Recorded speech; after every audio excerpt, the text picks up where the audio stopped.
M S আপনাকে যুক্ত করা হয়েছে, আপনি বলেন।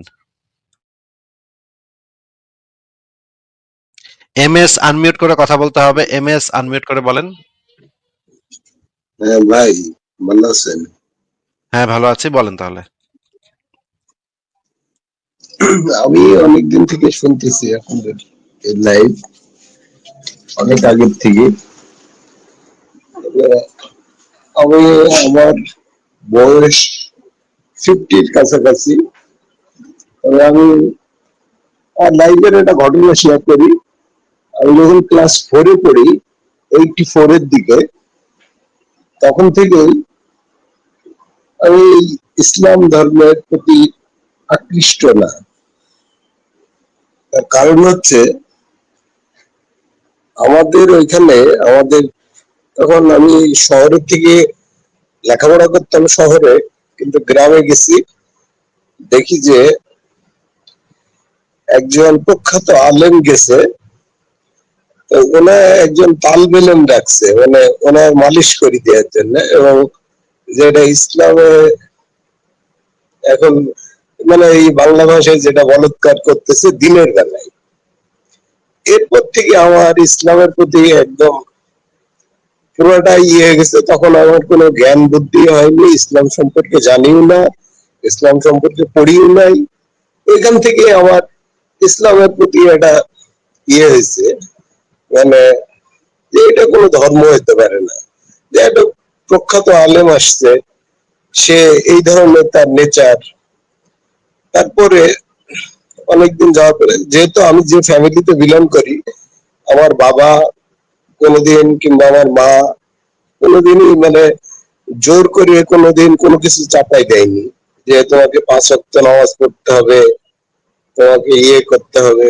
এই হচ্ছে কাহিনী। তারপরে এই জিন ইনসান অমুক তমুক বিভিন্ন ধরনের গাল গল্প শুনি। তো আমি তখন ক্লাস 9-এ পড়ি। 9-এ পড়া অবস্থায় বললো যে আমাদের এই মসজিদের সামনে আমাদের একটা পারিবারিক গোরস্থান আছে, আর মসজিদের পিছনে আর একটা বিশাল বড় গোরস্থান আছে, মাঝখানে মসজিদ। তো বললো যে এই মসজিদে রাত্রে জিনেরা নামাজ পড়ে।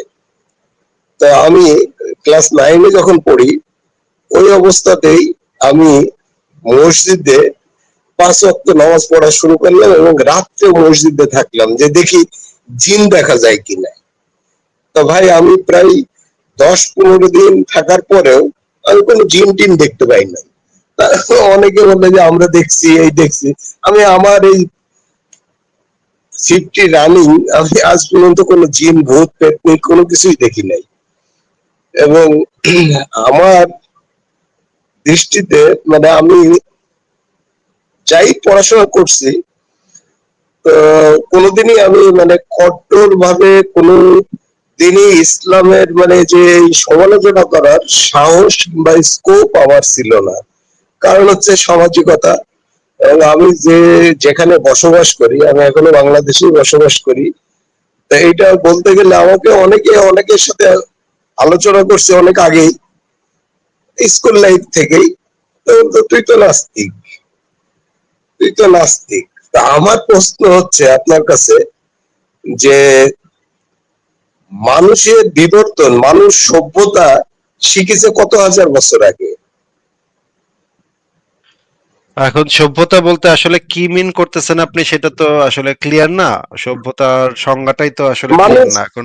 মানুষ যে মানুষের, আমি আমি যতটুকু পড়ছি ইতিহাস, যে 38,000 বছর আগে ধর্মের প্রচলন, আর 48,000 বছর আগের থেকে মানুষ সভ্যতা শিখেছে। যে সভ্যতাগুলি হচ্ছে বিভিন্ন গুহাতে পাওয়া গেছে, যে সেখানে বিভিন্ন মানে ছবি, তারা যখন বাঘ শিকার করছে, একটা বাঘ শিকার করছে, সেই বাঘের ছবি সহ একটা তীরের ছবি সেখানে লাগাই রাখছে। তো তখন কি আল্লাহ ছিল না? তখন কি কোনো সৃষ্টিকর্তা ছিল না? মানে আমি যতটুকু বুঝি, আমি জানি না আপনার সাথে একমত আপনি হবেন কিনা। মানে আমি সংক্ষেপে মানে যেটা বলতে যাচ্ছি যে মানে এই যে মানে যখন মানে পৃথিবীতে উর্বর জমি শুরু হলো, ফসল যখন মানে উৎপাদন শুরু হলো, তখন থেকেই কি ধর্মের প্রচলন শুরু হয়েছে আমার মনে হয় এইটা। এখন আমি জানি না আপনারা এটা আপনার সাথে আপনি মিলবে ভাই কিনা। আপনি ভাই এই বিষয়গুলো নিয়ে তো আসলে আমরা সেইভাবে আলোচনা করি না। আপনি চাইলে সেপিয়েন্স বইটা পড়তে পারেন। সেপিয়েন্স বইটার ভিতরে জি। এই বিষয়গুলো সম্পর্কে খুব চমৎকার কিছু বর্ণনা দেয়া আছে এবং বইটাও খুবই চমৎকার সুখপাঠ্য বই। আপনি সেই বইটা পড়তে পারেন। সেই বইটার ভিতরে হয়তো আপনি এই বিষয়গুলো পাবেন। আর সভ্যতার সংজ্ঞাটাই আমি আপনার কাছ থেকে আসলে সেইভাবে পাই নাই। সভ্যতা বলতে আপনি আসলে কি বোঝাচ্ছেন? সভ্যতা বলতে কি আগুনের আবিষ্কার নাকি চাকার আবিষ্কার এগুলো নাকি আগুনের আহ, আবিষ্কার, আগুনের একটু শেষ আবিষ্কার, করি মানুষ যে মানে, জি একটু জি শেষ করি ভাই একটু শেষ করি জি জি জি। নাকি হচ্ছে গিয়ে গুহা থেকে বের হয়ে আহ ঘর বাড়ি তৈরি করা সেটাকে আপনি সভ্যতা বা কমিউনিটি তৈরি করা সেটাকে সভ্যতা বলছেন নাকি কৃষি বিপ্লব যেটা হয়েছিল সেটাকে আপনি সভ্যতা বলছেন সেটা তো ক্লিয়ার না। সভ্যতার তো আসলে সেরকম করে সংজ্ঞাই হয় না, আমরা তো সভ্যতাকে ডিফাইন করি নিজেদের মতো করে ডিফাইন করি। এই কারণে আসলে কিন্তু এই যে ধর্মের উৎপত্তি বা অলৌকিক বিশ্বাস এই বিশ্বাসগুলা মানুষের যে আগের প্রজাতিগুলা ছিল নিয়ান্ডারথাল বা হোমো ইরেকটাস এদের মধ্যেও এই প্রবণতাগুলো দেখা গেছে যে তাদের ভিতরেও কিছু না কিছু বেসিক লেভেলের কিছু অলৌকিক জিনিসপত্রে বিশ্বাস ছিল। এইগুলা হচ্ছে মানুষ যখন মানুষের অজ্ঞতা এবং মানুষের ভয় ভীতি এইগুলা থেকে যেহেতু এগুলোর জন্ম নেয় সেহেতু তাদের মধ্যে এগুলো ছিল। আপনি এই বিষয়ে সেপিয়েন্স বইটা পড়তে পারেন। সেপিয়েন্স বইটা পড়লে মনে হয় আপনি আরো ভালোভাবে বিষয়গুলো বুঝতে পারবেন সেপিয়াস এবং বইটা কি মানে ঢাকাতে পাওয়া যাবে ভাই? হ্যাঁ হ্যাঁ ঢাকাতে পাওয়া যায়, আপনি বাংলাতে পেয়ে যাবেন, সার্চ করেন অনলাইনেই পেয়ে যাবেন, পিডিএফ পেয়ে যাবেন। আচ্ছা আচ্ছা আচ্ছা। আর আমি আপনার সংশয়.com এর ম্যাক্সিমাম সব পড়ে ফেলেছি। মানে এটা নিয়ে আমাকে যুক্ত করার জন্য আপনাকে ধন্যবাদ, অসংখ্য ধন্যবাদ। ঠিক আছে এম এস ভাই, ভালো থাকবেন। আপনার সাথে কথা বলে ভালো লাগলো। আপনাকে তাহলে আজকে বিদায় জানাই, আপনিও ভালো থাকবেন। আচ্ছা ভাই, আচ্ছা, ওকে, থ্যাংক ইউ। ঠিক আছে, পরের জনের কাছে চলে যাই। আহ ফকির সিং আপনাকে যুক্ত করা হয়েছে। ফকির সিং আপনি বলেন। এ এ ভাইয়া, আমি কিন্তু আপনার ফ্রেন্ড, মানে বক্তব্য অনেক ইয়েতে কিয়া অনেক, এই 2015 সাল থেকে। আচ্ছা আচ্ছা, ভক্ত আমরা তো তাহলে আসলে এরকম ভক্ত টক্ত জি, এরকম এগুলা নিয়ে আমরা আসলে এগুলো আমাদের জন্য একটু অস্বস্তিকর এই ধরনের শব্দ। আপনি যদি আচ্ছা বলেন, আপনি যেটা বলতে চান বলেন। না আপনার সাথে ওই মানে কথা বলতে পারি আমার অনেক ভালো লাগতেছে। আচ্ছা, আমারও খুবই ভালো লাগলো আপনার সাথে কথা বলে। আপনি কি শিখ ধর্মের অনুসারী? না না, মানে তাহলে পাঞ্জাবি গান আপনি ভালো, পাঞ্জাবি ফকির গান সিং ভালো নাম লাগে। ফকির সিং নাম পাঞ্জাবি, রেখেছেন যে নিজের? ঠিক এইটি ও ঠিক আচ্ছা, এইটি। ঠিক আছে। ঠিক আছে, বলেন আপনার যদি কোনো বক্তব্য থাকে বা কোনো আলোচনা থাকে বলেন। না, আমার আলোচনা বলতে ওই 5 তারিখের পরে মানে মানুষেরা ইয়ে করতেছে, মানে বলা বলি করতেছে যে আওয়ামী লীগের তো টাকা মাইরা খায়, বিএনপিও তো টাকা মাইরা খায়, জনগণের টাকা। এই টাকা মাইরা খাওয়াটা, এই টাকা দিয়ে জনগণের টাকা দিয়ে, এটা কি আসলে কি টাকা, মানে কোন ধরনের অর্থ এটা? আর এই মোল্লা রেজিম আইলে বা মূল্যতন্ত্র এলে পরে কি আর সমস্যা সমাধান হবে, বা এই টাকাটা কি মাইরা খাবে না? মানে নৈতিক দিক দিয়ে তো দেখলে মোল্লার রিজিম এইগুলা টাকা, জনগণের টাকা যে এইগুলা এই ইয়ে করা, মাইরা খাওয়া, এটা বেশি ভালো ভাবে দেখবো না ইয়ে করবো। ভাই এরকম তো কোনো প্রমাণ নাই যে মোল্লারা টাকা মেয়েরা খায় না। বরঞ্চ মোল্লা যে সমস্ত দেশে ধর্মপ্রবণ সেই সমস্ত হুম, দেশের অবস্থা খুবই খারাপ।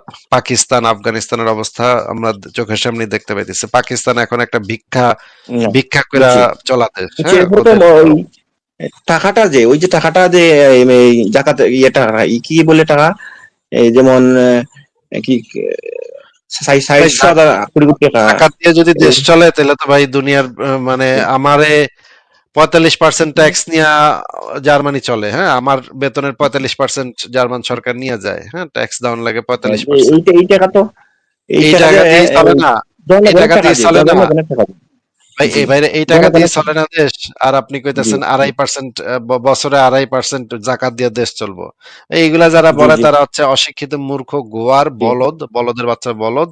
এইগুলার সাথে কথা বলারও কোনো আসলে মানে নেই। ঠিক জি, জি। আছে ফকির সিং ভাই, আপনাকে তাহলে আজকে বিদায় জানাই, হ্যাঁ? তাহলে আরেকটা প্রশ্ন ভাই, একটা প্রশ্ন, আচ্ছা বলেন। একটা প্রশ্ন, যে ওই যে বর্ণপ্রথা, হ্যাঁ, যেমন ব্রাহ্মণ, বুধ, শূদ্র, কৈত্র আছে না, আছে না, বিভিন্ন এগুলো আছে না। তখন প্রশ্নটা হচ্ছে গিয়া বর্ণপ্রথা সমাজে এই বিভাজন, শ্রেণী বিভাজন কি ইসলাম ধর্মে কি শ্রেণী বিভাজন বর্ণপ্রথা কি আছে না নাই? ইসলাম ধর্মেও ভিন্নভাবে মানে বর্ণপ্রথা আছে। যেমন কুরাইশ হইতে হইতে হবে শাসক, খলিফা নির্বাচিত হয় কুরাইশ বংশ থেকে সবসময়। কুরাইশ আচ্ছা, বংশের সাথে তাদের সম্পর্ক দেখাইতে হয়। মানে কুরাইশ বংশকে বলা হয়েছে সবচেয়ে উঁচু বংশ, সবচেয়ে সম্মানিত, যেহেতু মুহাম্মদ কুরাইশ বংশে জন্ম নিচ্ছে, এই কারণে হাদিসের ভিতরে বলা আছে কুরাইশ বংশ হচ্ছে সর্বশ্রেষ্ঠ বংশ।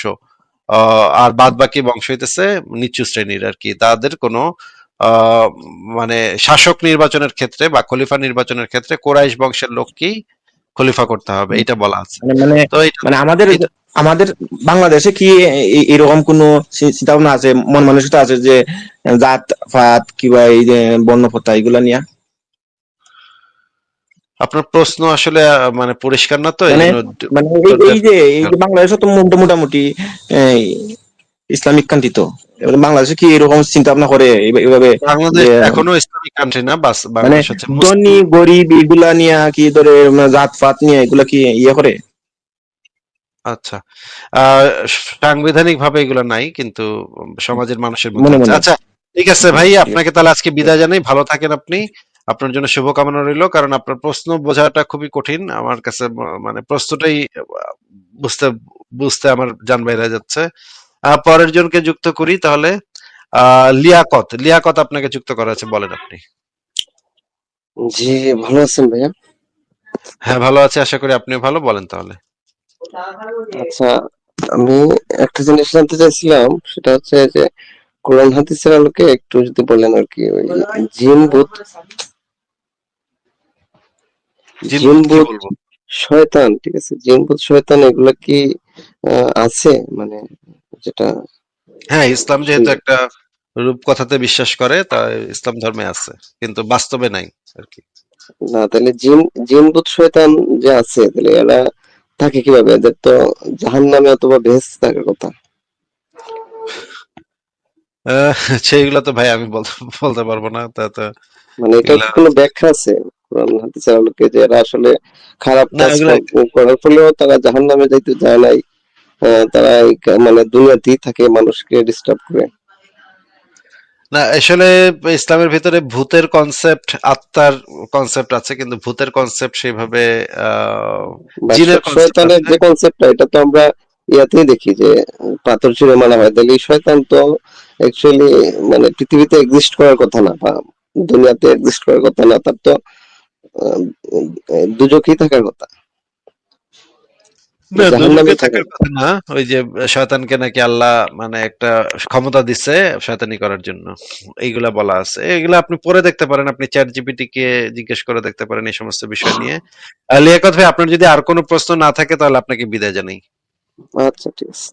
ঠিক আছে, আপনি চ্যাট জিপিটি কে জিজ্ঞেস করেন এগুলা, কারণ এগুলা তো একদম সাধারণ প্রশ্ন।